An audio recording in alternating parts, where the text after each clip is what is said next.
Joe Mazzulla told us at practice today that he is open to changing the Celtics starting lineup. Yeah, they're still to doing whatever makes sense for the team. Obviously, he's been great for us, both coming off the bench and starting. And so we just have to make that decision, whatever we think is best for the team at the time that we'll do. And to credit to him that he's open-minded enough to know that, he'll just do whatever's best for the team. Obviously, Al Horford has started for the Celtics for X amount of years now. He has been the starter. He's been the starter ever since he's been in Boston. Big change this year when Kristaps Porzingis came into town. And you look at the preseason games in Abu Dhabi, and Horford didn't play, was out of the lineup. Luke Kornet got the start. And there's a question at practice today, obviously. And basically was asked, are you open to that? And Joe Mazzulla was like, yeah, I'd be open to doing whatever is in the cards, whatever would help the Celtics win basketball games effectively, as Joe Mazzulla does. Very unbreakable. I don't see a world where Luke Kornet starts on a regular basis over Al Horford. Do you think it would be worth it to start to bring Al Horford off the bench in favor of Luke Kornet to preserve him? I don't know that it matters that much. That may be overthinking it a little bit. If you're going to have Al Horford on a minutes restriction, then sure. Because that means you get to play him more minutes later in the game. If you start him, you burn, let's say, 5 minutes right off rip, and then he only has, we'll say, 18 left, or whatever minutes restriction he would be on. If you start Luke Kornet, you also keep the value of having Horford consistently coming off the bench in a consistent role. Not that that seemed to matter for him at all last year. I mean, we know better than anybody. He started most of the playoff games because Porzingis was out. Like, he had to be the starter, and he spent plenty of years starting with the Celtics. It was a huge discussion point last year when we were like, is he going to be okay off the bench? The one time he came off the bench was Philly, and he sucked in Philly. And it turns out he was just fine. So I'm not worried about him being adjusted to that. He's a vet. He knows how to play in this league, and he's going to be ready when his number's called, whether that's by Eddie Palladino at the beginning of the game or it's Eddie Palladino, I guess, when he checks into the game 5 minutes in. It's just hard for me to envision Joe Mazzulla going that route. Like, I just can't picture Al Horford coming off the bench for Luke Kornet. It was obviously this big story, like, oh, it's a big sacrifice Al Horford is making to come off the bench for Porzingis last year. And Joe Mazzulla made it very clear today. He's like, hey, Al is completely open to doing whatever it takes for us to win. He's fine with anything we decide to go with. But that just seems like a step too far. Like, bringing Al Horford off the bench for Luke Kornet just doesn't seem good. That said, Luke Kornet has looked really good. Like, Luke Kornet was genuinely like a starting caliber center during the preseason. I know you can only count for so much. Yeah, exactly. You can only say like so much about the preseason. Like, how much can you translate that to the regular season? How much can you account that everyone is trying their hardest in the preseason? Like, you can't. But he looked like he was completely comfortable with the rest of the guys on the floor, and I think that is the most important thing. Like, we've talked about it a lot on here. Like, he was working out of the short roll, he was making plays, he was kind of doing a little bit of everything to make sure that he was effectively competing with the starters.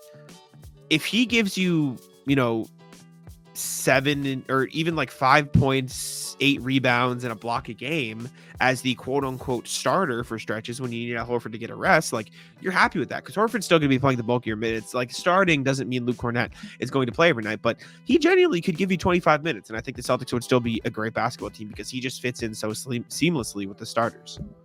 Yeah, Luke has been somebody who has started in the past. He started that one game against the Raptors after the Celtics went to war with our Pistons the night before. Yeah. And he was really good. Like, he was legitimately good in that game. And Luke Kornet is nothing if not steady.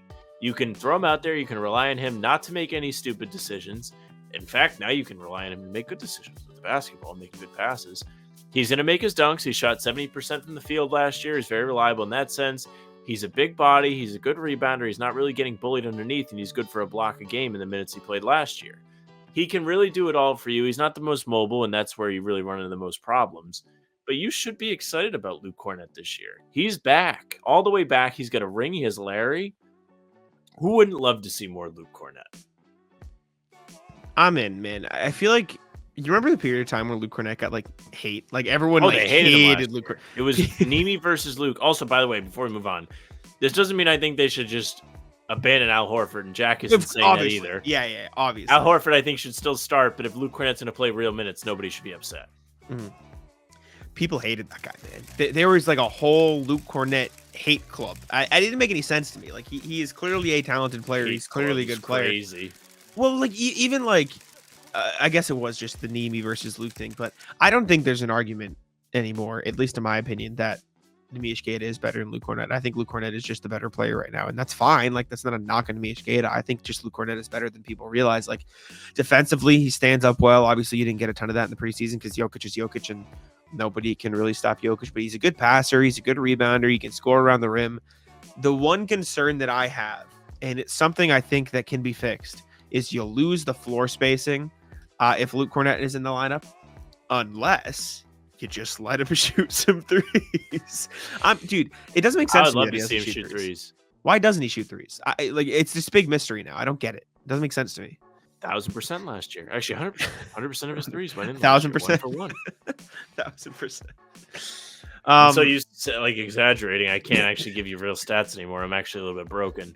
But seriously, like throughout his time in the NBA, he's shown he could shoot threes. His debut game with the Celtics, he made a bunch of threes, and they came in big spots against OKC. It was a really good showing from him. I think it would be great to see Kornet at least experiment with it. Mm-hmm. I understand that he's so solid and reliable at the things he does around the rim that maybe you don't want to toy with that, and you just want to limit his role and just give him a simple task and let him achieve it. But it would not hurt to run a pick and pop every once in a while, especially if you're going to run Luke out of the short roll and hit guys with kickouts off the pass. Why not make the defense guess a little bit?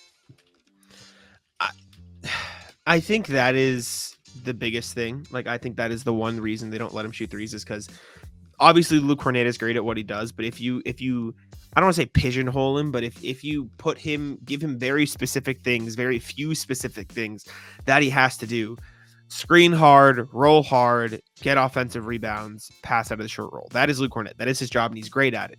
If you expand that to read the defense, if they're doing this, look, pop. If they're not, roll. Like that's where you get maybe he misses a roll, maybe he pops when he's supposed to. Like that's where you could get a little complicated because as much as it in our minds it's just just space out for three sometimes, just roll sometimes. That is definitely not how it is. Like it is definitely if you see the defense do this, do this. If you see your matchup do this, do this. If they switch here, do that. Like there's so much more that goes into reading the game of basketball than I think a lot of people realize. And this is not me saying that I know how to do it. I'm not in the league for a reason. Like I am far from the best at understanding when and where to do stuff. But by putting Luke in a very specific situation where he can be at his best and he can do everything effectively, I think that is what has made him so good. So maybe that's their concern. Taking him out of that normal role and having him pop and shoot from threes could take him away from that. But I mean, I talked to Chandler Hutchinson, who is a former Bulls player, for the story I did on Luke Kornet. He said when we played together, he said, I always thought it was funny because I thought Luke was good enough to be a starter. I'm not even kidding. I'm not even just saying that either. He could shoot the absolute shit out of the ball. And I mean, like what? He's 7'1", like a legitimate 7-footer and rim protector. When we played together, we would just run pick and roll, whether it be a lob or a pick and pop. And he's so smart. His IQ, his basketball IQ is insane. So we were able to figure out each other's spots on the floor. And this is funny because this is all during practice. We didn't spend a lot of time on the court together. He was kind of like my version, the Chicago Bulls version of Kristaps Porzingis for real. Like just spoke so highly of Luke as a player, and you've seen that in pieces. And like if he shoots like a 3 a game and he ends up shooting 35% of the season, we're talking about Luke Kornet as a completely different player. I can't say enough good things about Luke Kornet, and this is such a random tangent video of like, can Luke Kornet start over Al Horford? The answer is probably not. Or the answer is will he? Probably not. The answer is can he? Probably. Like he probably could effectively. There's also a layer of this where we haven't seen Al Horford play in the preseason yet, so we don't really know what to make of him. And I think once that happens, we're going to have a little bit more of a feeling of whether or not the Kornet thing is true. Well, and listen, it could end up being very true. You could be like, what? Why would you even bother putting Horford out there if you don't need to? And you could really run with that. But, you know, it's cool to see Al Horford out there while you still can, too. There's a layer of that. And I'm not saying this as take away from Al Horford or don't play Al Horford. I think you can still play him. But like you said at the start, like if you can save 5 minutes of Horford at the start and play him 5 more minutes at the end, or realistically, we didn't even consider this angle. If you save 5 minutes at the start, they blow him out, then you save 10 minutes throughout the game because he doesn't have to play those 5 minutes. Never has to play. Exactly. If you can save Al Horford for the playoffs as much as possible, even when Porzingis comes back, it'll be huge. I think Luke Kornet, and obviously Tillman and Queta too, but like this is just because he started and Luke Kornet has looked so good. I think he could save a ton of minutes on the legs of KP and Al this season. So I'm super excited to see it. Me too.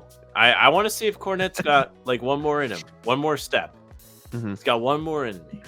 I'm ready. But yeah, if you're a regular viewer, this is probably a bit of a different video because we're trying some stuff for YouTube. But appreciate y'all for tuning in. Thank you very much. Make sure to leave a like, subscribe to How About Them Celtics, and I'll let Sam take it out. Yeah, make sure you do exactly what Jack just said. Leave a like, subscribe, hit the bell. You don't want to miss any of our daily uploads. New stuff coming every single morning. We have full pods Tuesday, Thursday, and Sunday. Game recaps morning after each game. Other videos like this one in between to keep you busy. We also have streams on the channel. Pre-game streams are back. They are live a half hour before every single game. Talking Sleeves will be back. We'll be back all the way back. So make sure you subscribe, hit the bell. You can also find us on Spotify and Apple. All pods and game recaps will be up there for you. If you give us a follow, those will go right into your feed. Make sure you leave us a 5-star review. We'd appreciate that. You can email us, hbtcpod@gmail.com. Are we crazy talking about Luke Kornet like this? Tell us. hbtcpod@gmail.com. The socials are at How About Them C's for Twitter, Instagram, and TikTok. Facebook's the name of the pod. All streams are there. They're on YouTube. They're on Twitter. Jack's Twitter's at Jackson NBA. Mine's at Sam with Friends.